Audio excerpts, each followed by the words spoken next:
औरंगाबाद शहरामध्ये अशांतता नाहीये आज, परंतु शांतता रॅलीच्या नावाखाली मराठा समाजाच्या वतीनं रॅली काढून 13 तारखेला या शहरामध्ये मुद्दाम या शहरातील कायदा सुव्यवस्था बिघडवण्याचा प्रयत्न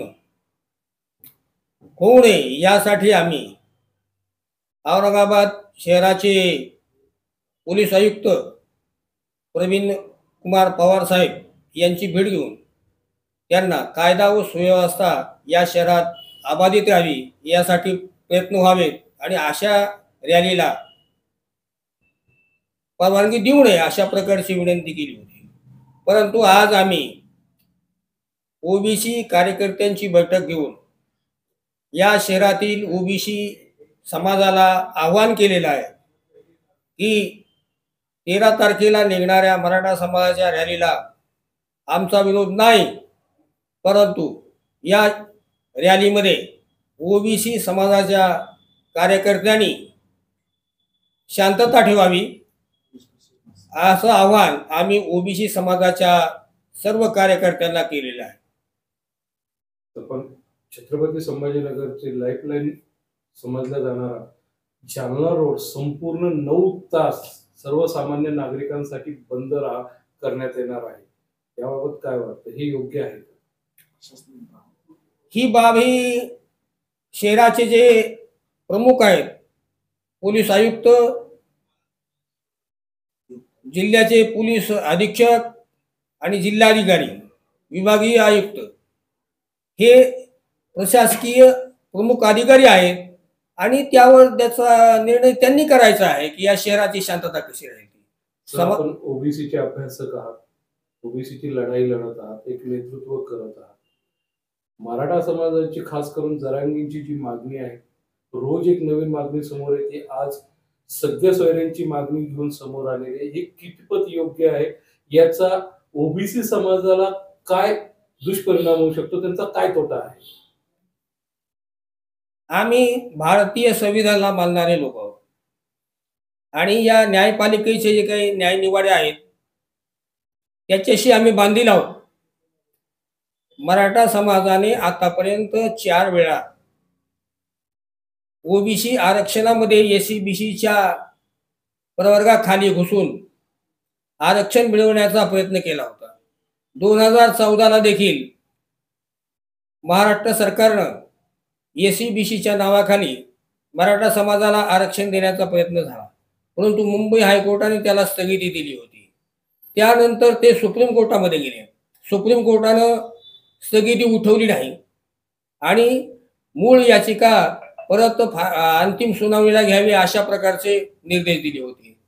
त्यामुळे त्यानंतर फडणवीस सरकारने 2018ला पुन्हा नवीन गायकवाड आयोगाच्या अहवालानुसार आरक्षण देण्याचा प्रयत्न केला, त्यासही आम्ही आव्हान दिलं होतं आणि त्या ऑर्डिनन्समध्ये काही गडबडी करून ते आरक्षण टिकवण्याचा प्रयत्न महाराष्ट्र शासनाने केला, परंतु त्याविरुद्ध आम्ही सुप्रीम कोर्टात गेलो। जयश्री पाटील विरुद्ध महाराष्ट्र शासन या प्रकरणामध्ये सुप्रीम कोर्टाने 5 मे 2021 रोजी निर्णय दिला।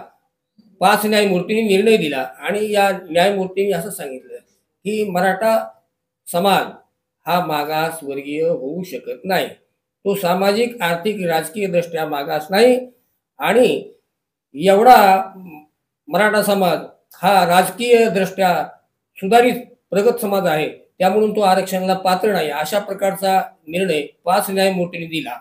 हा निर्णय होऊन देखील त्यांना हे समजत नाही की 1 जून 2004चा मराठा कुणबी मराठा हा GR त्या प्रकरणामध्ये ऑटोमॅटिक सुप्रीम कोर्टाने रद्दबातल केलेला आहे आणि आता नवीन त्यांच्या एक डोक्यामध्ये युक्ती आली की बाबा आता आपण काय, आता मराठा कुणबी मराठा एससी-बीसी हे तर टिकत नाही, म्हणून त्यांनी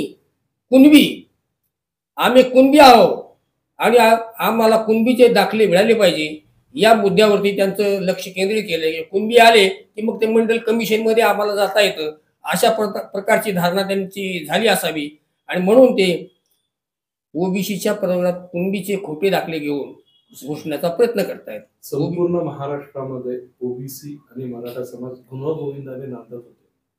या दोन्ही समाजाला एक दुसऱ्याच्या विरोधात सरकार उभं करतंय का, राजकीय फायदा घेतंय का, काय वाटतं?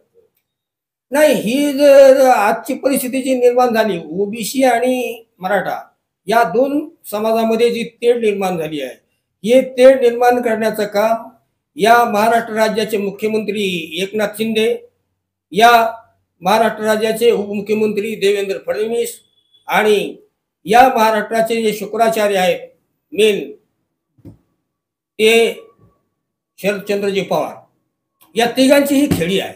यांनीच मनोज जरांगेंना पुढे करून ओबीसी आणि मराठा असा हा जो जातीय तेढ निर्माण करण्याचा जो प्रयत्न केला आहे, तो प्रयत्न चुकीच्या मार्गाने चाललेला आहे. मराठा समाजाचे जे काही सुज्ञ तज्ञ व्यक्ती आहेत, त्या व्यक्ती या विषयावर काहीही बोलायला तयार नाहीत. म्हणजे इनडायरेक्टली मनोज जरांगेच्या म्हणण्याला हे समर्थन देत आहेत आणि मनोज जरांगे वाटेल ते बोलतायत, आमच्या ओबीसी नेत्यांना अपमानित करतायत.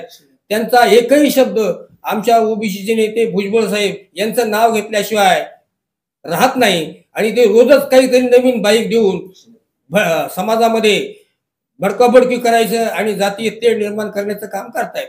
तर शेवटचा प्रश्न, आपण ओबीसीचे नेतृत्व करत आहात, ओबीसीसाठी सुप्रीम कोर्टापर्यंत लढला आहात, मराठा आरक्षणाच्या आपण विरोधात आहात का? आम्ही मराठा आरक्षणाच्या विरोधात नाही, परंतु मराठा समाजाला जे आरक्षण आहे त्यांना खुल्या प्रवर्गामधून ऑलरेडी 10% आरक्षण महाराष्ट्र शासनाने दिलेलं आहे आणि ते ओबीसीचं आरक्षण देखील त्याच निकषावरती आहे.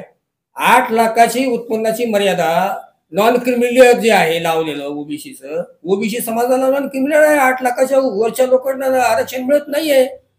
ईडब्ल्यूएसचं आरक्षण ते घेत आहेत, परत ते खुल्या प्रवर्गामध्ये बी आरक्षण घेत आहेत आणि परत आता कुणबीच्या नावाने देखील आरक्षण. म्हणजे 3 ठिकाणी मराठा समाजाचे लोक आरक्षण घेत आहेत. आपल्याला वाटल्यास या ठिकाणी जर ह्याची सत्यता पाहायची असेल तर मेडिकल इंजिनिअरिंगचे ऍडमिशनचे प्रवेश बघा तुम्ही कसे झालेले आहेत. ते ईडब्ल्यूएस मध्ये आहेत, कुणबी म्हणून बी आहेत आणि खुल्या प्रवर्गात बी आहेत. म्हणजे अशा प्रकारचं आरक्षण नसतं. मराठा समाज हा सामाजिक दृष्ट्या मागास नाही. जर मराठा समाजाला ज्यांना आरक्षण कुणबीचे पाहिजे दाखले, अशाने काय करावं, सरकारला त्यांच्याकडे असलेली जी काही संपत्ती आहे, जमीन जायदाद सत्ता, ही सरकारला सुपूर्द करावी, परत करावी किंवा शासनानं अशा रिझर्वेशनची मागणी करणाऱ्या मराठा समाजाच्या कार्यकर्त्यांची प्रॉपर्टी जप्त करून त्यांना नंतर आरक्षणाचे दाखले द्यावे. ॲडव्होकेट महादेव आंधळे.